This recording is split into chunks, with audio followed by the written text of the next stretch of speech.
j'avais absolument tout faux sur le bonheur et sur tout ce qui nous rend heureux. Et d'ailleurs, dans cette course au statut, à l'argent, au confort, en fait, entre 2020 et 2022, je pense que c'est les années où j'ai été le plus successful dans les yeux des gens, mais j'ai aussi été le plus vide et j'ai eu le sentiment d'être le moins vivant de ces 15 dernières années. Et ça, je l'ai redécouvert et je l'ai compris et je l'ai intégré à travers une expérience qui m'est arrivée il y a 6 mois. Il y a 6 mois, j'arrive dans un avion pour aller à Barcelone, puisque je partais à un séminaire à Barcelone. Et là, je me dis, OK, quel podcast j'ai envie d'écouter? Je mets un podcast un peu au hasard, comme ça. Un podcast de The Diary of a CEO qui interviewe donc Steven Bartlett, qui a interviewé Rich Roll. Et je ne connaissais pas l'histoire de Rich Roll, de cet homme qui m'a beaucoup inspiré depuis. Et il commence alors à raconter son histoire, et son histoire, c'est la suivante. C'est l'histoire d'un homme qui, à partir de 20 ans, pour socialement se sentir que ça soit plus facile, qu'il soit moins anxieux, moins stressé, qui commence à boire et qui se retrouve à 30 ans en cure de désintox et qui, jusqu'à ses 39 ans, galère avec l'alcool, avec les problèmes d'alcool, avec la difficulté à arrêter et avec tout ce qui va autour de l'alcoolisme. Et ce qui lui arrive, c'est qu'à 39 ans, il se dit « Ok, j'ai envie de faire quelque chose, j'ai envie d'être en meilleure santé, il faut que quelque chose change. » Et à ce moment-là, il tombe sur une pub qui lui dit qui l'invite à faire une cure de jus. Et du coup, il commence une cure de jus pendant 7 jours. C'est-à-dire qu'il fait un jeûne de 7 jours sur lequel il ne mange pas et il ne boit que des jus.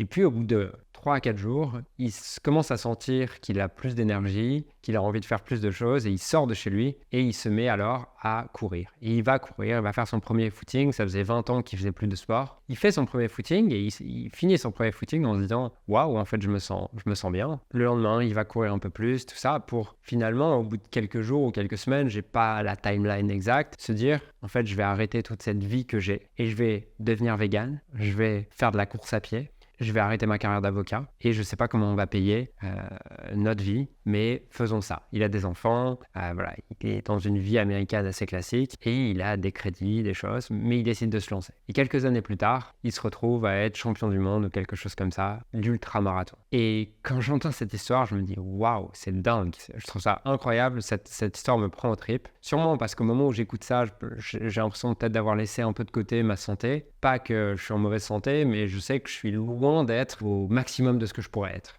Et dans la suite de l'interview du podcast, il explique que le plus gros problème que rencontrent les gens dans leur vie, c'est un surplus de confort. Et c'est pas un problème d'inconfort, c'est un problème que les gens sont trop à la recherche de confort, trop à la recherche de facilité. Ils ont oublié que l'épanouissement, le sentiment profond d'être heureux, pas le sentiment illusoire de plaisir, mais le sentiment profond d'être heureux et de se réaliser, vient du fait de poursuivre des challenges qui nous inspirent et de poursuivre de l'inconfort. Et au moment où il dit ça, je me dis waouh, ça me parle ce truc-là, il y a quelque chose là-dedans. Et du coup, je décide de m'inscrire dans un semi-marathon et puis je décide de m'entraîner. Et de m'entraîner tous les jours, de suivre un plan d'entraînement. Et je vois que les premiers jours, c'est dur parce que j'ai plus l'habitude de m'entraîner comme ça, mais qu'au fur et à mesure des jours, je commence à prendre du plaisir dans cet effort, dans cet inconfort, dans cette douleur. Dans un mastermind, on nous demandait de partager quelle était la prise de conscience qu'on avait eue les 3 derniers mois à propos du business, de la vie ou quoi que ce soit. Et moi, ce que j'ai répondu à ce moment-là, c'est ma prise de conscience de ces 3 derniers mois, c'est à quel point me créer des challenges qui vont, je le sais, créer de l'inconfort,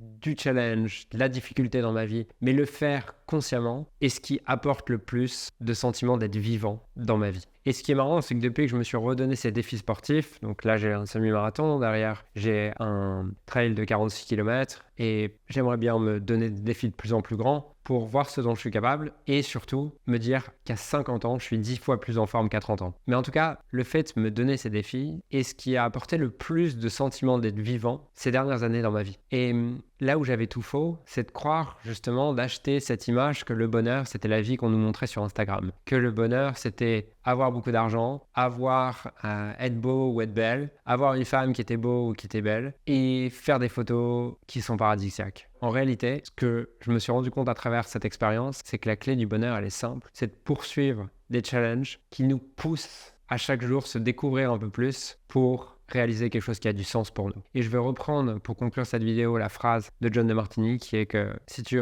ne remplis pas ta vie avec des challenges qui t'inspirent profondément, ta vie se remplira naturellement de challenges qui te désespèrent.